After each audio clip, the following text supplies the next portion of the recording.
Dinaragsan ng mga turista ang island hopping activities sa El Nido, Palawan, lalo na ngayong peak season.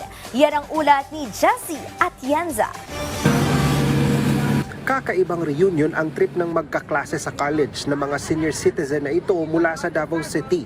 Hindi sila magpapahuli sa island hopping activities sa bayan ng El Nido. 5 isla ang kanilang pinuntahan ngayong araw, pero kayang-kaya pa rin nila. Classmates kami sa college. Tapos we always have, since we are senior, kailangan mag-enjoy kami ng life. I am 67 years old and I can, even though I don't know how to swim, but I try to swim. So far, enjoy. Enjoy so much. Sa bawat islang dadaungan, iba-iba ang taglay na ganda. Maliban sa mga tour operators, mga driver ng pump boat at mga tourist guide, ay may mga kababayan din tayong nag-aanap buhay dito. Gaya nitong buko juice, nabili ko lang sa isang mama na may dalang kayak, no? Nag-iikot dito. Ayon sa mga kababayan natin dito nga naghahanap buhay, ay maya't-maya ay nag-iikot ang mga personnel ng DNR para masigurong walang nagkakalat o nagtatapon ng basura sa karagatan dito sa El Nido. Ang isa sa pinaka-inaabangan ang kayaking activity na talagang magpapamangha sa mga turista.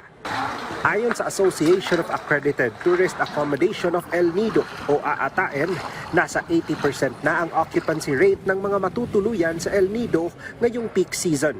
If you go to El Nido, you have multiple islands to choose to. And they have unique features in every island. Lagoon pa lang namin. Imagine how many lagoons that we had. So doon pa lang talaga yun yung pambato namin. And of course, nananalo kami sa mga awards international, di ba? Nakikita. That drives the tourists go to El Nido. Kaya naman ang mga local workers, pinapangalagaan ang kanilang trabaho. Siyempre, importante ito kasi kung walang turista, wala kaming trabaho, especially yun yung kaagad yun. So, kaya masaya kami na mas maraming turista ngayon ang pumupunta. Start ng December pa lang, peak season na po kami until May, mga ganyan po. Kung walang turista, wala rin po kaming trabaho na magandang dito sa Nido. Kasabay ng paglago ng turismo sa bayan ng El Nido, kaagapay nito ang patuloy na pangangalaga ng lokal na pamahalaan sa kalikasan na siyang pinagkukunan ng mga Palawenyo ng kabuhayan.